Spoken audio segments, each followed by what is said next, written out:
साथियों, कल वोटिंग है, सेकंड फेज है और मैं बताना चाहती हूँ कि लगातार जब बात आती है जम्मू कश्मीर की, क्योंकि अब ड्यूटी है वो, हम सब सोचते हैं कि भाजपा पूरी तरह से जम्मू पर कब्जे में रहेगा और कश्मीर में भाजपा की क्या हालत होगी, और इस तरह के सवालात लगातार आ रहे हैं। लेकिन साथियों, हम ये बताना चाहते हैं कि भाजपा यहीं पे है, कहीं नहीं जा रही है और पूरी तरह कमिटेड है। जहाँ तक बात है अमन बहाली की, तरक्की की और विकास की, और कश्मीर में जितने भी स्टेक होल्डर्स हैं, हमारे जितने भी बाशिंदे निवासी हैं, परिवार हैं, बुजुर्ग हैं, बच्चे हैं, उनकी खुशहाली के लिए लगातार भारतीय जनता पार्टी, जिसके संकल्प पत्र में जो कुछ कभी लिखा गया है वो अब पूरा हुआ है, जो लगातार कमिटेड रही है, जो ऐसी पार्टी है जो कहती है वो करके दिखाती है। साथियों, इसीलिए हम लोग एक सीरीज शुरू कर रहे हैं और उसका नाम है जवाब दो। तो इन तीन पार्टियों से जो लगातार यहाँ पे सत्ता में रही हैं, तीन सियासी खानदान, मैं चाहती हूँ लगातार आज से लेकर जब तक आखिरी दिन लास्ट पोल का नहीं होता, हम लगातार ये सवाल पूछेंगे और किसी को भूलने नहीं देंगे उस दौर को। हालांकि हम सब भूलना चाहते हैं, ये भूलना हमारे मफाद में है, लेकिन क्या कुछ इन्होंने किया है ये हम कभी नहीं चाहते कोई भी भूले। हम आपको बिफोर और आफ्टर की तस्वीर पेश करेंगे। हम आपको बताएंगे पहले क्या हालात थे और अब क्या हालात हैं। मैं चाहूँगी कि मेरा भाई यहाँ पे अरशद मौजूद है, और सोचिए, कभी कोई सोच सकता था कि भारतीय जनता पार्टी के इतने प्रत्याशी इतने हौसले के साथ, बावजूद इसके कि किसी भी तरह का पॉलिटिकल फ्रीडम उनको नहीं दिया गया, कितना परेशान किया गया, कई को तो जलील किया गया टारगेटेड तौर पर। आप देखिए जैसे आरएसएस वर्कर्स को केरल में और जिस तरह से बीजेपी वर्कर्स को पश्चिम बंगाल में लगातार टारगेट किया जाता है, वैसे हमारे भाजपा में जो जिसने ज्वाइन किया उसको कितना ज़्यादा कभी जलील किया, परेशान किया, क्या कुछ उसने सहा है। मैं उनमें से एक हूँ, लेकिन यहाँ पे जो मेरा भाई है वो अपने तजुर्बात भी बताएगा और बताएगा कि उसके दिल में क्या है और क्यों उसने ये फैसला किया कि वो लड़ेगा और भारतीय जनता पार्टी से लड़ेगा।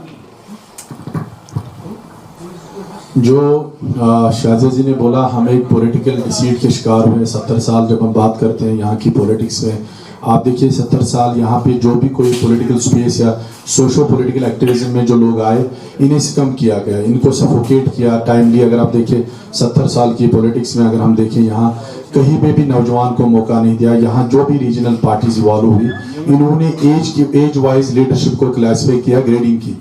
कभी उन्होंने नौजवान के इंटेलेक्चुअल एसेट को नहीं देखा, इंटेलेक्चुअल कैपेसिटी को नहीं देखा। एक जो यूथ की एक आवाज़ है, जो यूथ को कनेक्ट करता है, यूथ के मामलात हैं, कभी भी स्पेस नहीं दी। जिसने भी बात की पॉलिटिक्स के रिगार्डिंग, जिसने भी सोशो पॉलिटिकल एक्टिविज्म की बात की, इन्हें एडमिनिस्ट्रेटिव टेररिज्म से, इन्हें पॉलिटिकल टेररिज्म से दबाया गया। ये यहाँ की हिस्ट्री है। आज तक जब भी कोई पॉलिटिकल फोर्स या कोई ऐसा कोई इंडिपेंडेंट कैंडिडेट या कोई इंडिपेंडेंटली जो भी कोई चीज़ करना चाहा, उसे यहाँ के एडमिनिस्ट्रेटिव टेररिज्म और बैड गवर्नेंस की वजह से भी दबाया गया। जब भी हम जैसे लोगों ने बात की, आप देखिए जब हमने शुरुआत की एक आवाम की आवाज़ नाम से मूवमेंट से, हम पे 16 FIR लगाए गए। एवं जो भी यहाँ की पॉलिटिक्स जो सेंटर में थी, यहाँ कॉन्फ्लिक्ट को ग्लोरीफाई किया गया, यहाँ वायलेंस को ग्लोरीफाई किया। कभी भी मौका नहीं दिया गया कि एक अच्छी वॉइस को जो हकीकी तौर पे गुड गवर्नेंस की बात करे, मेरिट की बात करे, मेरिट को यहाँ मर्डर किया गया। आप देखिए जहाँ पे भी नौजवान को मौका मिला, चाहे पे गवर्नेंस में आने की, यहाँ के PSUs की हालत देखिए, पब्लिक सर्विस कमीशन की हालत देखिए, जो भी रिक्रूटिंग एजेंसीज थी, इन्होंने अपने हिसाब से चलाए। जहाँ एक नौजवान को लगा, जो मेन स्ट्रीम अभी बिलीव करता था, जो इस सोसाइटी को कंस्ट्रक्टिव तरीके से देखना चाहता था कि इस समाज को बनाने की जरूरत है, उसे भी लगा कि उसके लिए स्पेस नहीं है। तालीम याफ्ता नौजवान को लगा कि पढ़ाई के बाद मेरे लिए कुछ नहीं है। यहाँ भी रिक्रूटिंग एजेंसीज हैं जिसके लिए वो मेहनत कर रहा था इस समाज में आने के लिए, समाज को खिदमत देने के लिए, चाहे public service commission, service selection board, चाहे PSU, चाहे ऑटोनोमस बॉडी, चाहे यूनिवर्सिटीज की बात करें, जो भी इदारे स्कीम्स की बात करें, कहीं पे रिक्रूटमेंट का नामो निशान भी नहीं था। गवर्नेंस की वजह से, जिसको हम बार बार अपने 10 साल के तजुर्बे में हम एडमिनिस्ट्रेटिव टेररिज्म बोलते हैं, कि जिस पे बात नहीं हुई, आज तक नहीं बात हुई कि जो बैड गवर्नेंस की वजह से यहाँ पे हालात के हम मारे हैं, उस पर कभी यहाँ बात करने की न किसी ने मजबूरी समझी, न किसी को जरूरत पड़ी, क्योंकि उसी चीज से यहाँ नौजवान की आवाज को दबाया गया। शुक्रिया बहुत बहुत। तो साथियों, कभी वतन के हवाले से, कभी मजहब के हवाले से यहाँ पे सियासी सरगर्मियाँ बनी रहती हैं, उसको इस्तेमाल किया जाता है, उन जज्बातों को।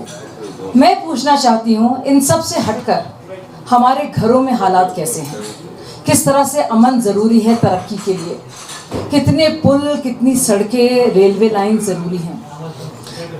साफ पानी, पक्की सड़कें, पक्के मकान, रोजगार के नए साधन, एंटरप्राइज और entrepreneurship, employment and employability, education.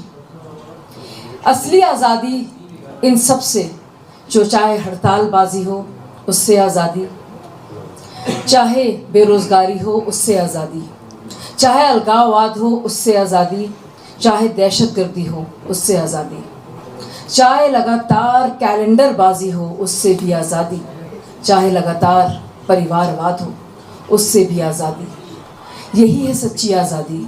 और पहली बार इस सच्ची आज़ादी को सूंघा जा रहा है, महसूस किया जा रहा है, इनहेल किया जा रहा है, और खुले आसमान के नीचे इत्मीनान की सांस ली जा रही है।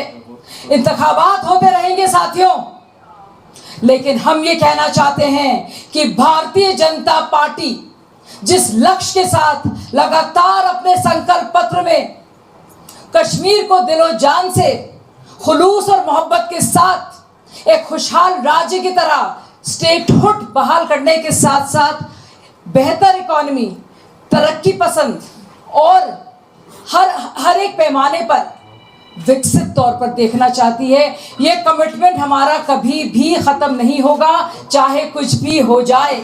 किसी भी तरह से हम किसी भी अलगाववाद को, किसी भी दहशतगर्दी को ना तो प्रोत्साहित होने देंगे, और हमारी ज़ीरो टॉलरेंस पॉलिसी रहेगी।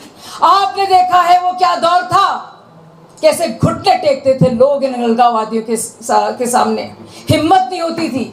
मैं बहुत सालों से कश्मीर को स्टडी भी कर रही हूँ और आज भी रही हूँ, और लोग कहते हैं ना, कश्मीरी पंडित हमारे भाई गए, और बहुत अफसोसनाक कहानियाँ हैं, लेकिन हमारे कितने मुसलमान भाई बहनों ने सफ़र किया है, कितने छोड़ के गए, कितने, चाहे स्कूल हो, चाहे उनका रोज़गार हो, या उनका जॉब्स हो, या पूरा मुस्तकबिल हो, क्या हुआ उसका। तो साथियों, एक